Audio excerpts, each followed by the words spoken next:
Welcome back to the deep dive. Today we're going deep into the history of the House of Morgan. And we've got a ton of sources to pull from. Our mission, I guess you could say, is to try and uncover the key transformations over time. And I think really try and understand the enduring influence of this just huge financial institution. Maybe going beyond just the surface level, Yeah. finding some surprising details and how things shifted over time for them. Yeah. When you look at the early days of Morgan Stanley, one of the things that really jumps out at you is the just remarkable exclusivity Yeah. and the prestige that surrounded this firm really defined their early years. Yeah, for sure. Yeah. They have this nickname, you've probably heard it, House of Blood, Brains, and Money. Right. If you break that down, you've got blood hinting at how demanding they were. Brains, obviously, their financial sharpness. And then money, well, I mean, they controlled a lot of it. Right. So it wasn't all just for show. Like, they really insisted on these totally exclusive relationships with any company they worked with. Yeah. If a client even thought about going to another banking house, Morgan Stanley would just cut them off. Like they didn't play around with that. They were serious. Wow. It's amazing. And the thing is, companies didn't even seem to mind this. They almost like craved being associated with what became known as this, Morgan mystique. Mm-hmm. So what do you think that was all about? Was it just purely the prestige, or were there actual tangible benefits? I think it was probably a bit of both, right? Like on the one hand, being associated with Morgan meant that you were stable, you were successful. But I think there were real benefits too. Mhm. Access to their vast capital, Yeah. their connections, all that. It was like a signal to other serious players that you were the real deal. Exactly. And they wouldn't share the spotlight, right? When it came to, let's say, issuing stocks or bonds, they had to be the sole manager. Yeah. No sharing. And in their tombstone ads, those formal announcements in the newspapers, Morgan Stanley's name, it was always right there at the top, alone. Just a power move. All part of the brand, right? I mean, they were seen as the Rolls-Royce of investment Yeah. bankers. Yeah. Nobody questioned that. Right. The best of the best. And to really hammer home that point, they set up shop, of course, in the Exxon building, which, pretty much says it all. Yeah. Now, before we get too deep into the House of Morgan as we know it, we got to talk about George Peabody, a really pivotal figure, I would say, in kind of laying the groundwork for what was to come. Yeah. He was important. Peabody kind of comes in at a really crucial time, when British creditors were pretty much done with America. After Maryland had those fiscal problems, other commissioners had basically given up. Mm. And Peabody had this totally different idea. He understood that, especially in finance, perception really matters. So to counter this idea of Americans being, unreliable, he threw this big fancy dinner for these top-tier bankers. Yeah. It was all about showing them, hey, we're not all cowboys here. Image is everything, right? Yeah. Right. And his pitch was clever. He basically said, the only way you're going to get your old loans back is by giving us new loans, kind of a, lend more to get back what you already lost situation. And as the sources point out, a lot of other debtor states would echo that same line later. It's a classic. It worked. They ended up giving Maryland another $8 million. That says something, right? About Peabody's persuasion skills. Yeah, for sure. One of his friends, George Owen, even said of him, he borrowed the money on his face, meaning his word was his bond. It's true.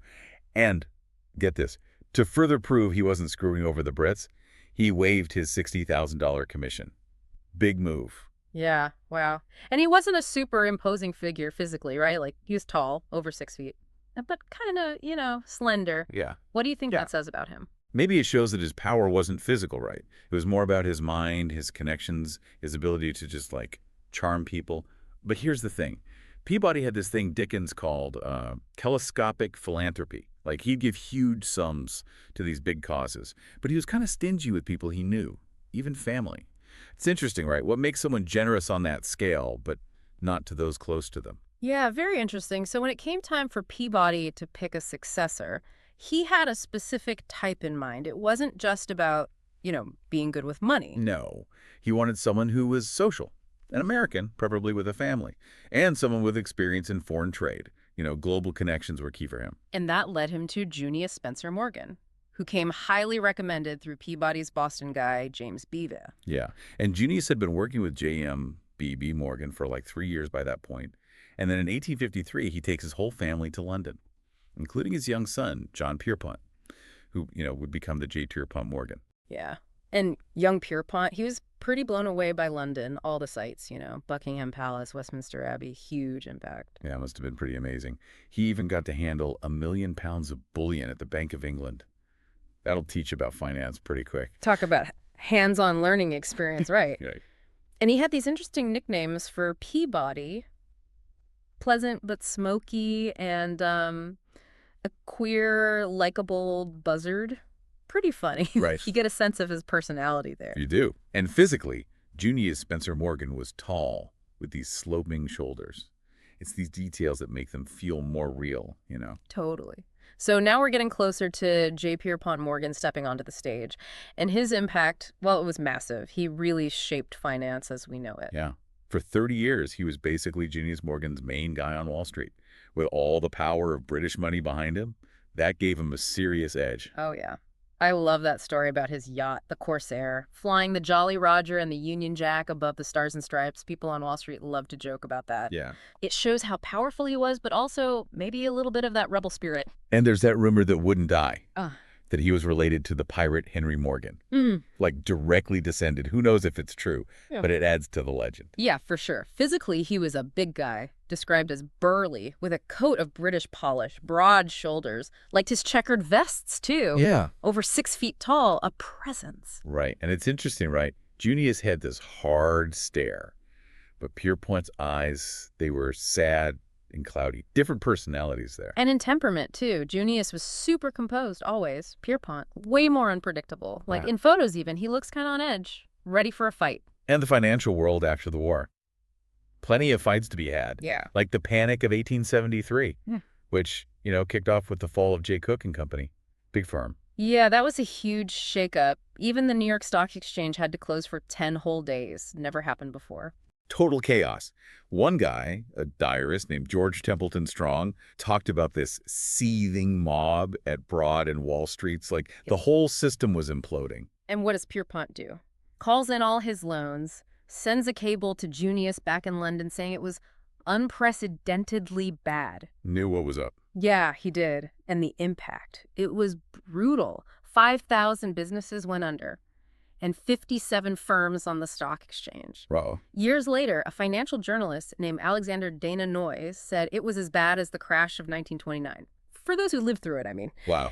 And you have to imagine Wall Street back then, right? It was Uh-huh. almost like pastoral compared to now. Trinity Church was this big landmark, different times. Now, shifting gears a bit, the Morgan family, they were Episcopalians, and that seems to have been pretty central to how they saw the world, even in business. Yeah, for sure. They had the whole Anglican background, right? Mm, Beauty, order, hierarchy, respect to the past. totally. And Pierpont himself, he became a big deal in the Episcopal Church, very devout. Right. And you see this moral streak in him. Like, he was disgusted by how some American businesses operated. I think that came from his faith. It probably did. And it wasn't just him, right? Right. His mom's dad was a preacher, his dad's dad a hymn singer. Junius, even his business advice sounded like sermons sometimes. There's a great quote from Junius. He said, "Self-approbation and a feeling that God approves will bring a far greater happiness than all the wealth the world can give." Which, coming from him is pretty striking. It is. And Pierpont, he wasn't shy about sharing his opinions either. Over at 23 Wall Street, he was known to pontificate a bit. I can imagine. And Sundays, strictly for church, for him and Fanny, his wife. So another interesting thing about the Morgans, they really hated lawsuits, like avoided them whenever possible. Oh, yeah. Junius told Pierpont once, "Don't get sucked into litigation. Life's too short for that." Good advice, right? For sure. But even though they hated lawsuits, things got super nasty in the railroad world in the 1880s. Lots of companies going bankrupt. So in 1886, Drexel, Morgan steps in to try and fix things, specifically the Philadelphia and Reading Railroad. Yeah. They did the usual stuff, right? Issued new bonds, lower interest rates, all that. But then things went a little sideways.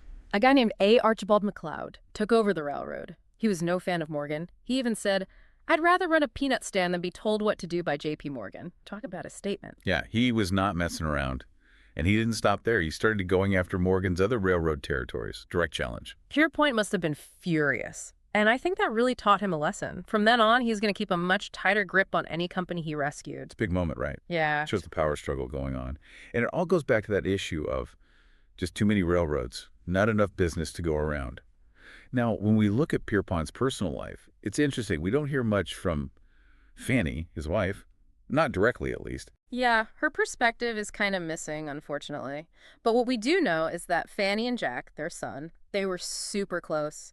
And it seems like they both kind of understood Pierpont in a way that most people didn't. Right. Jack's letters to Fanny are really something. So much love and care. Like, there's one where he says, "Dear, I love you as you know, and just now I am full of comfort thinking I'm going to see you in less than a week." That's sweet, It, right?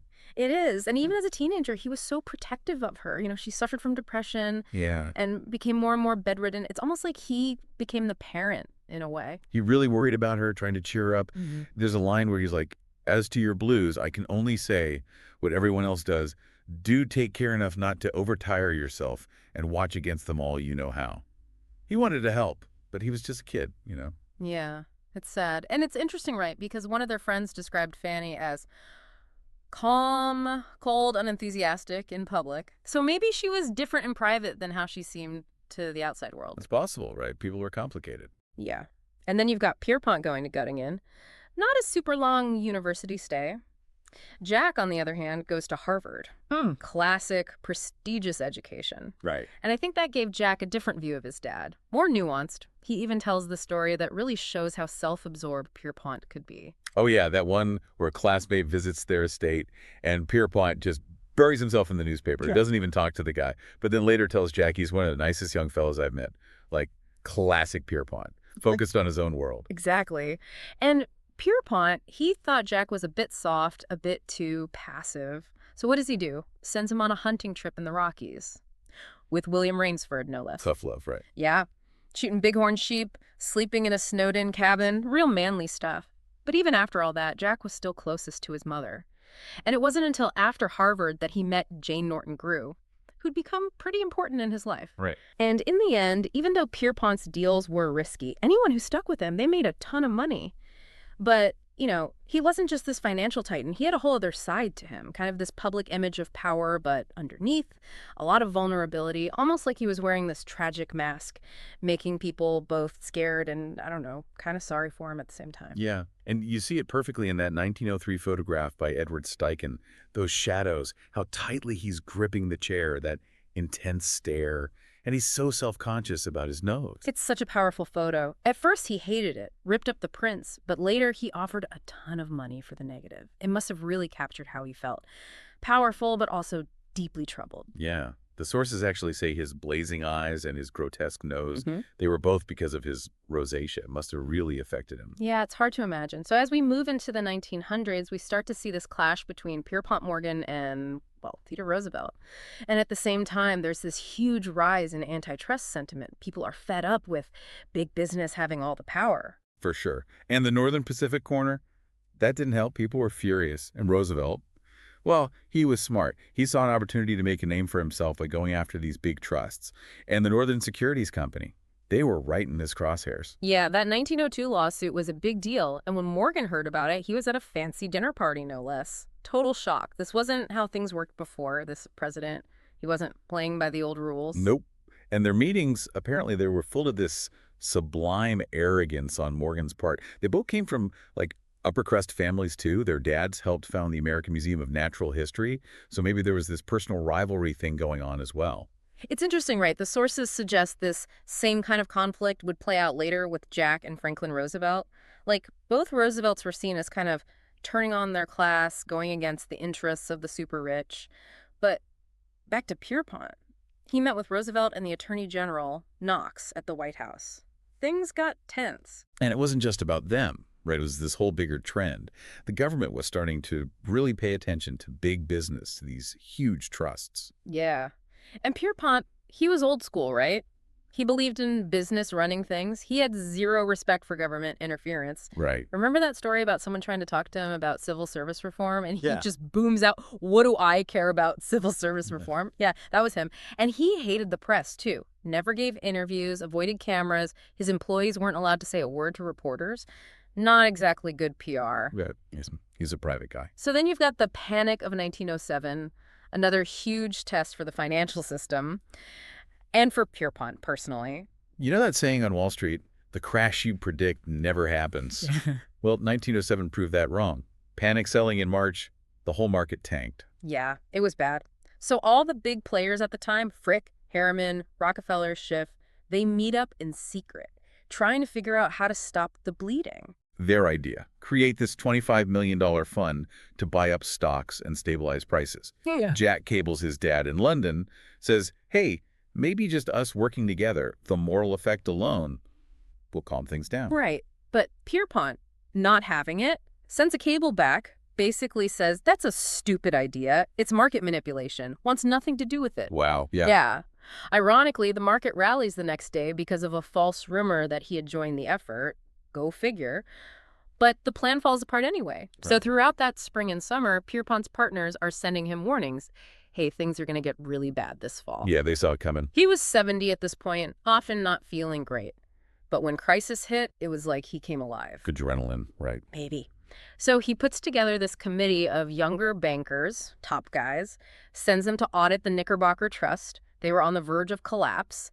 Benjamin Strong, the guy who'd later run the Federal Reserve Bank of New York, he said the depositors were freaking out. Yeah, they knew something was up. Pierpont looks at the report and he's like, nope, the Knickerbocker's done. And it fails in October. He even says, I can't be everyone's savior. I have to draw the line somewhere. You can tell he's feeling the pressure. It's a lot to carry, right? Saving the whole financial system. Yeah.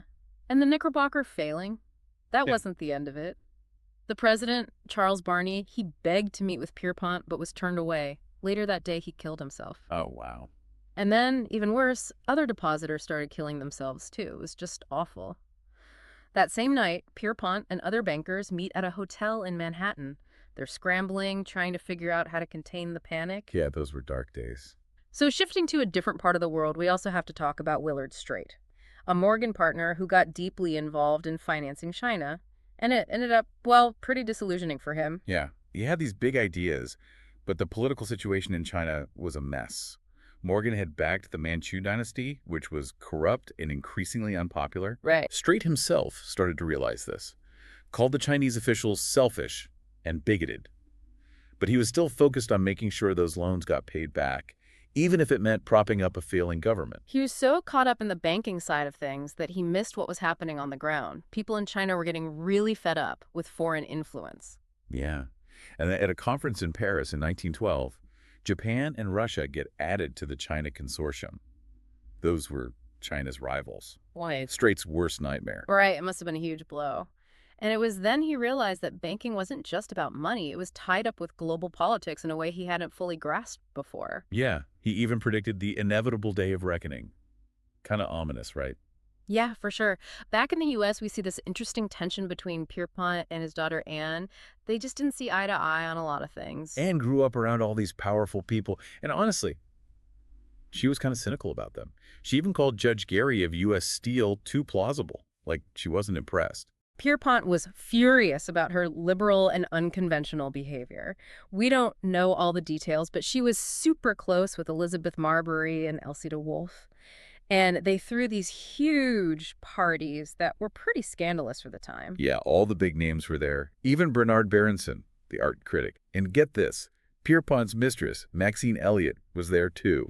Wow. Talk about awkward. So Anne's in this tough spot, right? All these European aristocrats are after her, but she's more aligned with the people who criticize her dad's power. Yeah, it must have been a difficult situation. And the sources we have about their relationship, they're pretty vague, a lot of gaps. We can only guess at what really went on. So moving on, there's this whole money trust idea that was a big deal back then, and the Peugeot committee hearings, they really brought that to light. People were afraid of this small group controlling everything. You had J.P. Morgan and Company, First National Bank, and National City Bank, the big three. Right, and the question is, if they were so close, why not just merge, or at least share board members? The sources say it was because of the American public. Like, there's this deep suspicion of concentrated power here. If those three had openly teamed up, people would have flipped out. Yeah, it would have been a PR nightmare. There's this story about the president of National City, James Stillman, blocking a merger between Bank of Commerce and Chase National Bank, specifically because he didn't want to make the trio look too powerful. Smart move. Yeah, and for a while, none of them invested much in other bank stocks either. Didn't want to attract attention, I guess. But then you have the Peugeot hearings. And Pierpont's up against Samuel Untermeyer. Sharp guy. Tough opponent. Yeah, he didn't pull any punches. So after the hearings, Jack and his sister Louisa, they meet their dad in their private railroad car. Pierpont's pretty shaken up. Yeah. Jack thought his dad testified honestly, but he hated Untermeyer, called him the Beast. They saw those hearings as an attack on everything Morgan stood for. Publicly, they acted like it was no big deal, dismissed their critics as little men. But for Pierpont, it was different. He took it hard. Yeah. The sources say he never recuperated from that experience. He was a proud guy, sensitive. Being put on trial like that in front of the whole country, it broke him. And then, when he dies in Rome in 1913, his funeral becomes this huge tribute to his own father, Junius. Yeah. Jack took charge of arranging everything. Yeah. And he modeled it after Junius's funeral. Like, it was this big final act of respect for his dad. He even said Pierpont left full instructions in regard to funeral, which is to be as like his father's as possible. That says it all, right? Yeah. And the morning was huge. Memorial service at Westminster Abbey in London. The New York Stock Exchange closes. Flags at half-mast. The whole world was watching. His body lay in state at the Morgan Library. The funeral was at St. George's with all these Episcopal bishops officiating. And Harry T. Burleigh, the famous black baritone singer, he sang the hymns. He was one of Pierpont's favorites. Wow. Yeah. And he's buried in the family mausoleum in Hartford, right across from his father. It was a massive send-off. It was. So, with Pierpont gone, it's Jack's turn to lead the House of Morgan. And he brought his own style to the job. Yeah, he followed in his father's footsteps, right? Became a vestryman at St. George's, kept up the Morgan support of the Episcopal Church, even funded a revision of the Book of Common Prayer. He took on all the expected roles, too. Commodore, the New York Yacht Club, board member at Harvard and the Met, the whole 9 yards. And he did philanthropy, but maybe with some different interests. He kept paying for the New York Lying-in Hospital, like his dad did. Yeah. But he also got into funding Aztec archaeology digs for the American Museum of Natural History. Yeah, that's interesting. Different from Pierpont's obsession with Egypt. Right. And Jack was even more of an Anglophile than his dad. He even teamed up with Lamont to give a bunch of money to the British National Trust to save the land around Stonehenge. He really loved England. Yeah. And it's funny, right? Before Pierpont died, Jack wasn't all that into the bank. It was more like he took over because he had to. A sense of duty, I guess. Yeah. He even bought an estate near Teddy Roosevelt on Long Island. He sent this cable to Lamont, kind of joking about being so close to the former president. He took a boat to work on Wall Street, too. Went straight to the New York Yacht Club's pier. Very fancy. Yeah. And like his dad, he loved hunting and those big English country houses. Right. Yeah. So he ends up buying this huge hunting lodge in Scotland, Ganochie, with Eric Hambro. It became this hangout for all the fancy folks. Bankers, aristocrats, even King George VI went there. Wow. Yeah. He and Jessie, they ended up spending like half the year in England. They were practically British at that point. It's amazing how connected they were. Yeah. Now, there's this whole thing with the New Haven Railroad that we need to talk about. Specifically, Charles Mellon, the guy who ran it, his weird admiration for Pierpont Morgan. Right. So back in 1908, George Perkins had already started raising red flags about Mellon's management style. He was making risky moves. So quietly, the Morgan Bank started selling off its New Haven stock. Yeah.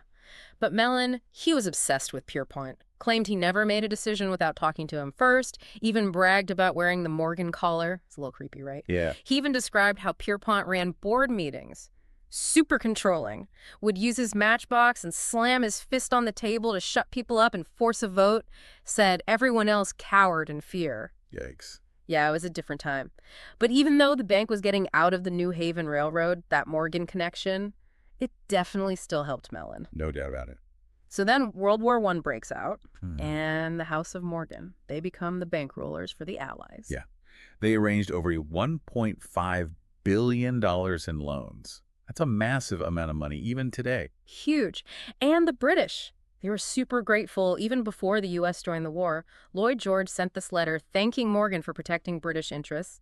And Lord Northcliffe, he supposedly said, the war was won within these walls, referring to Morgan's offices. Yeah. Lord Moulton even said that Morgan DuPont and Bethlehem Steel saved the French and British armies in 1915. But not everyone in America loved how pro-British Morgan was. There was definitely some pushback. Yeah, it was a controversial stance. So after the war, we see this split between Tom Lamont and Jack Morgan. Different views on how to deal with, well, everything. Lamont really made a name for himself in Paris, working on the financial parts of the peace treaty. He had friends everywhere, became known as this financial diplomat. He was good at playing both sides, too. He was a Republican, but managed to win over Wilson, who was a Democrat. Yeah. And later, he was friends with both Hoover and FDR. Not easy to do. He was a connector. Yeah. Jack, though, he wanted Germany punished. Like, really punished. Yeah, he was furious about what they'd done during the war. Said he'd rather see them occupied than get a merciful peace. Yeah, hardliner. Yeah. But even though he felt that way, the bank actually ended up funding a lot of the loans that helped Germany pay reparations. Kind of ironic, right? It is. And the years after the war, they were pretty scary for the Morgans. Yeah, they were targeted. Jack and his son, J.P. Morgan Jr., they both got sent letter bombs. Thankfully, they didn't explode. And then there was that janitor from Michigan who tried to blackmail them, said he'd poisoned them, which of course wasn't true. Wild. Jack decided to make an example of him, though. Had him arrested and put in jail. Yeah, I guess that sends a message. They even talked about renaming their private train car Peacock Point, just in case, anyone had bad intentions. Yeah, you could tell they were nervous. So then you've got this fascinating partnership that develops between Benjamin Strong, the guy running the New York Fed, and Montague Norman, the head of the Bank of England. Those two, they were tight. Best friends, even. And they both really believed in the power of central banks, independent ones, and the gold standard, of course. Yeah. They were like the dynamic duo of finance. Strong had Wall Street behind him. Norman had all this British know-how. And they needed each other, too. Yeah. The pound was weak after the war, so Norman needed a link to Wall Street. They ended up working together for like 24 years. Their influence was huge. But America, even though it was a financial powerhouse now, wasn't so keen on reshaping Europe's economy. Yeah, there was this hesitation. Like, they had the money, but they didn't want to be the world's banker. Even within Morgan, there was debate. Russell Leffingwell, for example, he was skeptical about getting too deep into world finance. Yeah. But Norman, he was all about keeping London at the center of the action. And Morgan, even though they didn't have unlimited funds, helped him do that. And then there's a Dawes Plan, and S. Parker Gilbert, this American, gets sent to Berlin to oversee it. He didn't even speak German at first. But his reports from Berlin, people said they were crystal clear, really insightful. He became super respected because of them. Funny enough, Dwight Morrow, another Morgan guy, was relieved he didn't get that job. He didn't think the Dawes Plan would work in the long run. And a lot of people at Morgan felt the same way. They were worried about it. And Morrow even.